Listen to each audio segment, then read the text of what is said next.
আমি পরিষ্কার করে বলতে চাই, বিএনপির বিরুদ্ধে যারা আঙ্গুল তুলবেন, বিএনপিকে যারা মাইনাস করতে আসবেন, বাংলাদেশের জাতি থেকে তারা মাইনাস হয়ে যাবে। আমাদের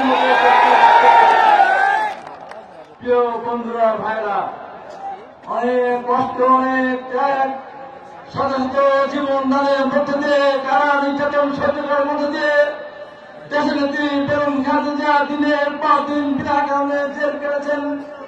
বিদেশে চিকিৎসা দেয়নি আমাদের নেতা তার যেমন একটার পর একটা মিথ্যা মামলাদের সারা দেওয়া হয়েছে।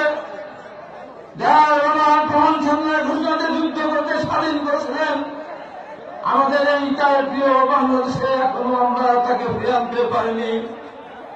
আজকে পাবনা জেল নিয়ে এই বিষয়ে থেকে বলতে চাই, টুকু হয় আপনি আছেন, এখন বিএনপির সবচেয়ে যে বড় প্রয়োজন, সেই বড় প্রয়োজন হল আমাদের মধ্যে ঐক্য।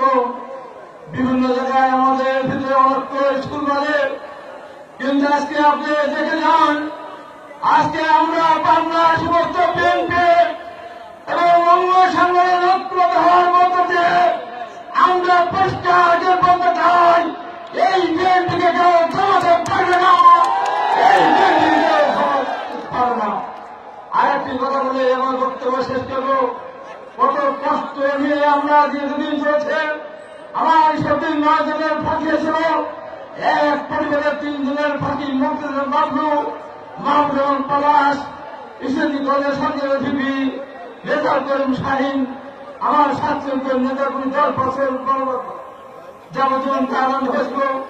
এই পরিবারগুলিকে নির্যাতন কষ্ট করেছে, একবার তাদের কান্না কান থেকে তুলত, যে কোনো মানুষই এই কান্না সহ্য করতে পারবে না, পারত না।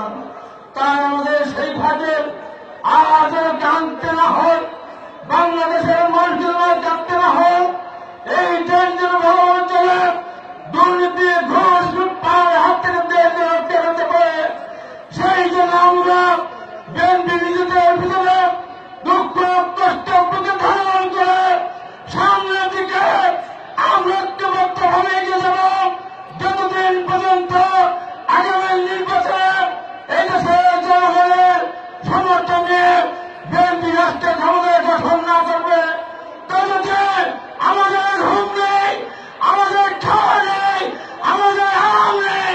আমরা সামনের দিকে সমস্যা করে ফেলেছে, আমরা এগিয়ে যাবো ইনশাআল্লাহ।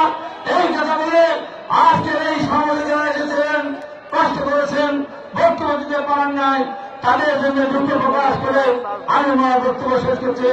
আপনাদের সবাইকে ধন্যবাদ। দেশনেত্রী বেগম খালেদা জিয়া জিন্দাবাদ, তারেক রহমান জিন্দাবাদ, শহীদ জিয়া অমর হোক, অমর হোক। আপনাদের সবাইকে ধন্যবাদ।